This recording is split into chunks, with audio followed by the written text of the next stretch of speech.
Good evening. Good evening. Good evening. Thank you. Thank you. Good evening. So, thank you. Good evening. So, Congressman John Lewis, before his passing, wrote, "Democracy is not a state, it is an act." And what he meant was that America's democracy is not guaranteed. It is only as strong as our willingness to fight for it.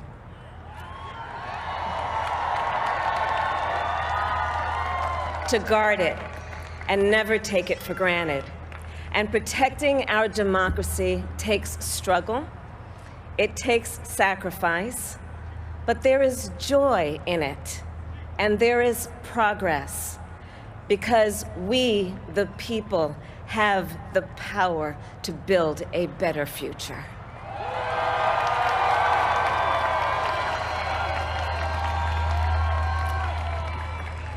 And when our very democracy was on the ballot in this election, with the very soul of America at stake, and the world watching, you ushered in a new day for America.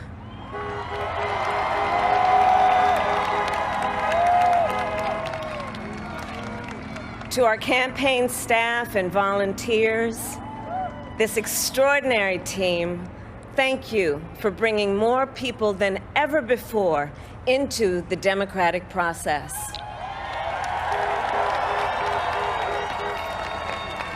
And for making this victory possible. To the poll workers and election officials across our country who have worked tirelessly to make sure every vote is counted, our nation owes you a debt of gratitude.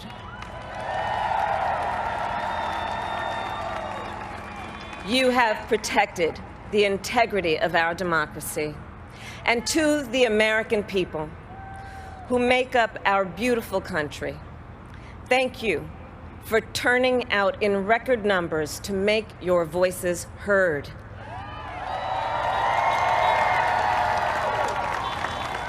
And I know times have been challenging, especially the last several months. The grief, sorrow, and pain, the worries and the struggles. But we have also witnessed your courage, your resilience, and the generosity of your spirit. For 4 years, you marched and organized for equality and justice, for our lives and for our planet. And then you voted.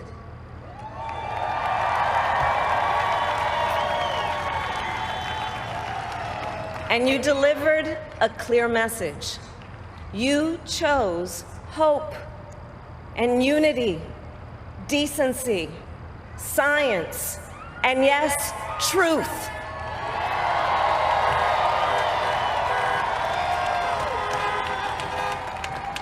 You chose Joe Biden as the next president of the United States of America.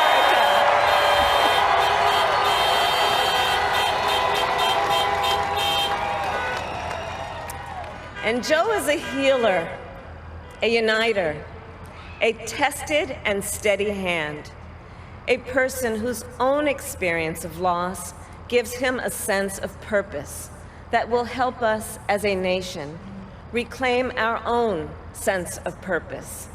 And a man with a big heart who loves with abandon. It's his love for Jill, who will be an incredible First Lady.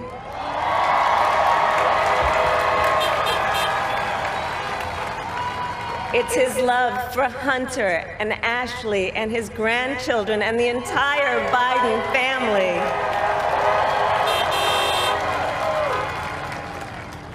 And while I first knew Joe as vice president, I really got to know him as the father who loved Beau, my dear friend who we remember here today. and to my husband, Doug,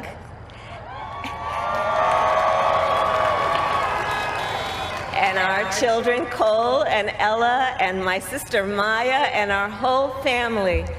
I love you all more than I can ever express.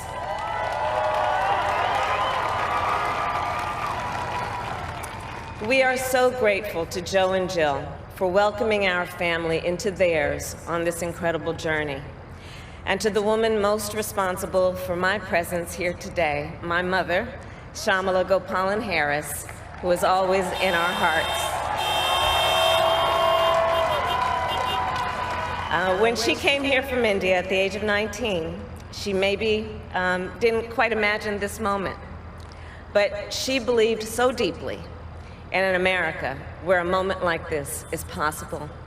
And so I am thinking about her and about the generations of women, Black women,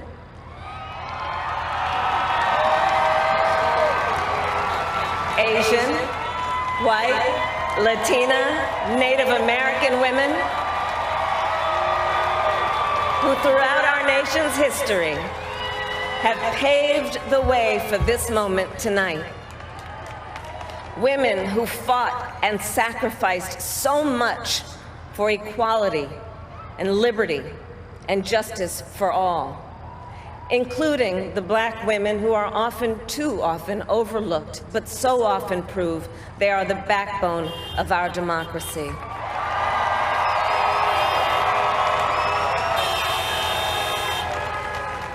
All the women who have worked to secure and protect the right to vote for over a century, 100 years ago, the 19th Amendment, 55 years ago with the Voting Rights Act, and now in 2020 with a new generation of women in our country who cast their ballots and continued the fight for their fundamental right to vote and be heard.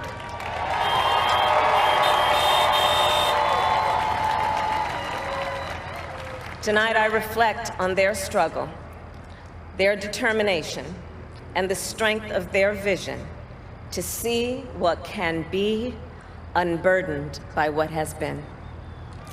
And I stand on their shoulders.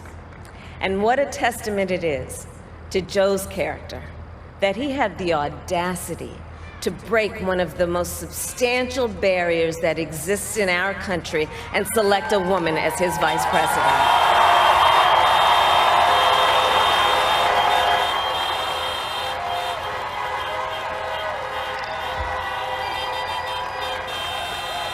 But while I may be the first woman in this office, I will not be the last.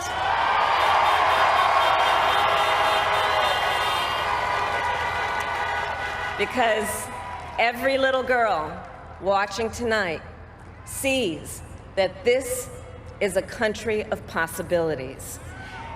And to the children of our country, regardless of your gender, our country has sent you a clear message. Dream with ambition, lead with conviction, and see yourselves in a way that others may not, simply because they've never seen it before. But know that we will applaud you every step of the way.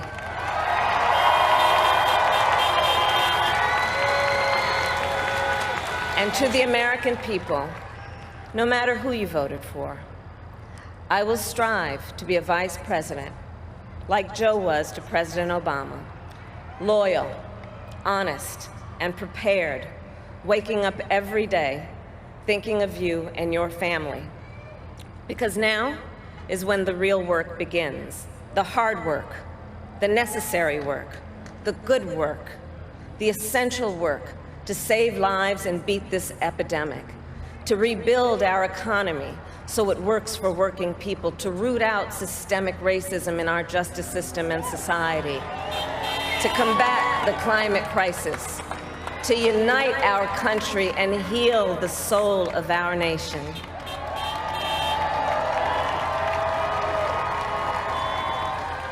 And the road ahead will not be easy, but America is ready.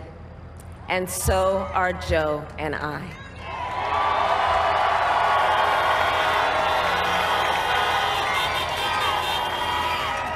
have elected a president who represents the best in us, a leader the world will respect and our children will look up to, a commander-in-chief who will respect our troops and keep our country safe, and a president for all Americans.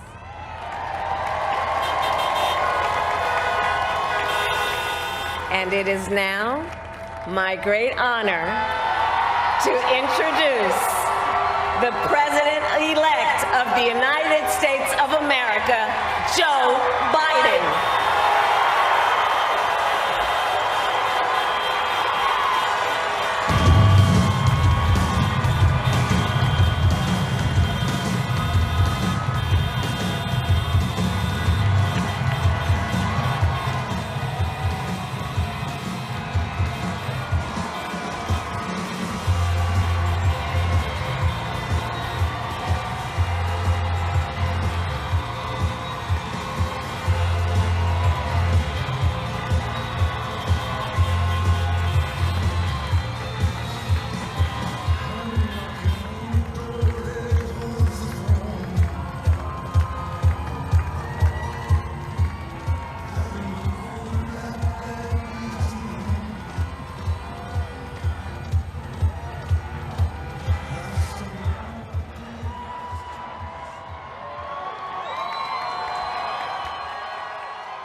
Hello, my fellow Americans,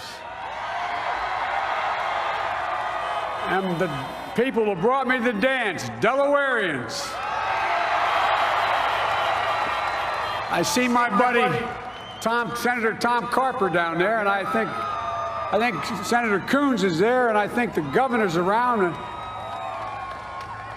Is that Ruth Ann? And that former Governor Ruth Ann Minner. Most importantly, my sisters-in-law and my sister Valerie. Anyway. Folks, the people of this nation have spoken. They've delivered us a clear victory, a convincing victory, a victory for we the people. We've won with the most votes ever cast on a presidential ticket in the history of the nation. 74 million.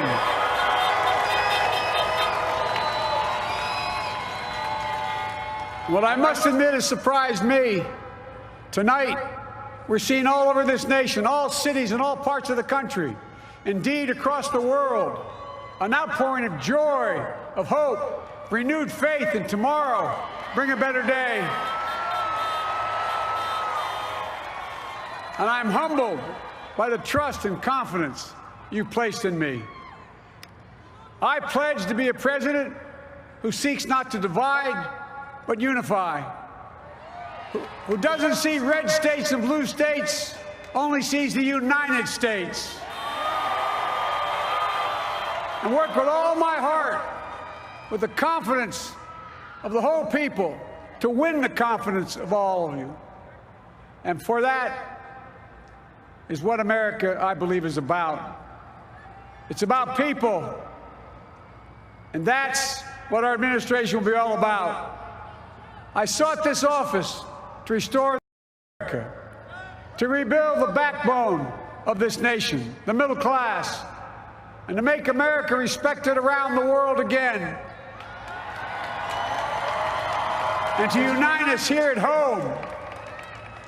It's the honor of my lifetime that so many millions of Americans have voted for that vision.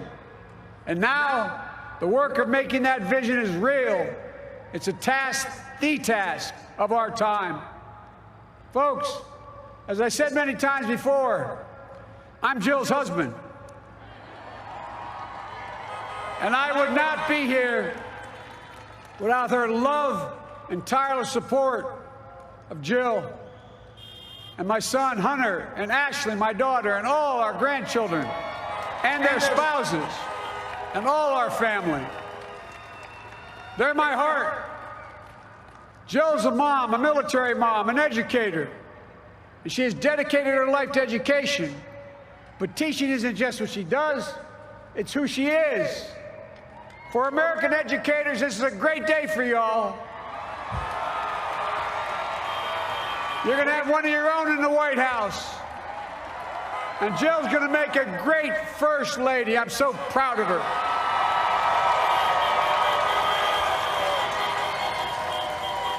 And I'll have the honor of serving with the fantastic Vice President who you just heard from, Kamala Harris, who makes history as the first woman, first black woman, the first woman from South Asian descent, the first daughter of an immigrant ever elected in this country. Don't tell me it's not possible in the United States. It's long overdue. And we're reminded tonight of those who fought so hard for so many years to make this happen. But once again, America's bent the arc of the moral universe more toward justice. Kamala, Doug, like it or not, your family. You become an honorary Biden, there's no way out. All those of you who volunteered and worked the polls in the middle of this pandemic, local elected officials, you deserve a special thanks from the entire nation. And to my campaign team and all the volunteers, and all who gave so much of themselves to make this moment possible, I owe you. I owe you. I owe you everything. And all those who supported us, I'm proud of the campaign we built and ran. I'm proud of the coalition we put together, the broadest and most diverse coalition in history. Democrats, Republicans, independents, progressives, moderates, conservatives, young, old, urban, suburban, rural, gay, straight, transgender, white, Latino, Asian, Native American. I mean it, especially those moments, and especially those moments when this campaign was at its lowest ebb. The African-American community stood up again for me. You've always had my back, and I'll have yours. I said at the outset, I wanted to represent this campaign to represent and look like America. We've done that. Now that's what I want the administration to look like and act like. For all those of you who voted for President Trump, I understand the disappointment tonight.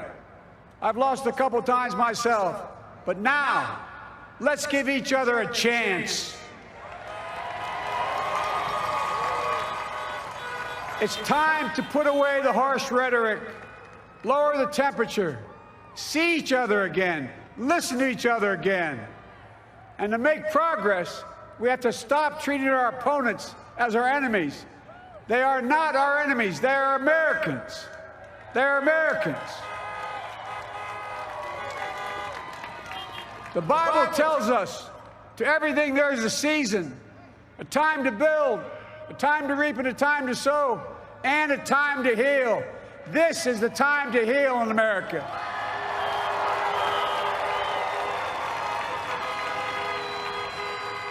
Now this campaign is over. What is the will of the people? What is our mandate? I believe it's this. Americans have called upon us to marshal the forces of decency, the forces of fairness, to marshal the forces of science and the forces of hope in the great battles of our time.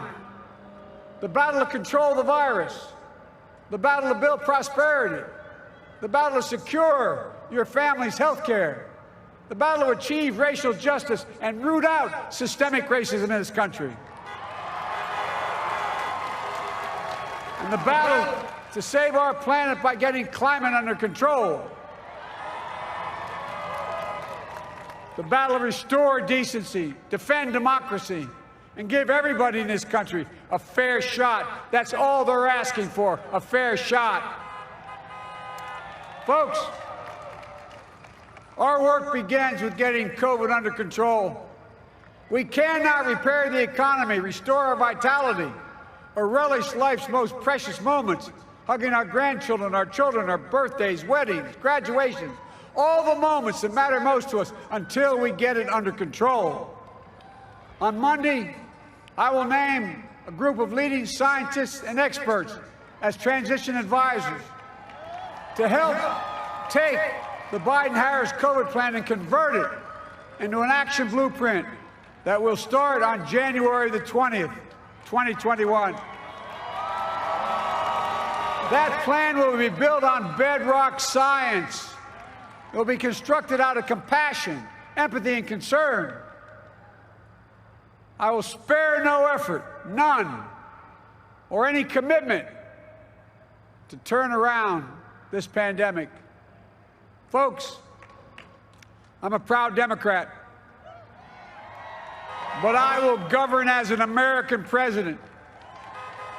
I'll work as hard for those who didn't vote for me as those who did. Let this grim era of demonization in America begin to end here and now.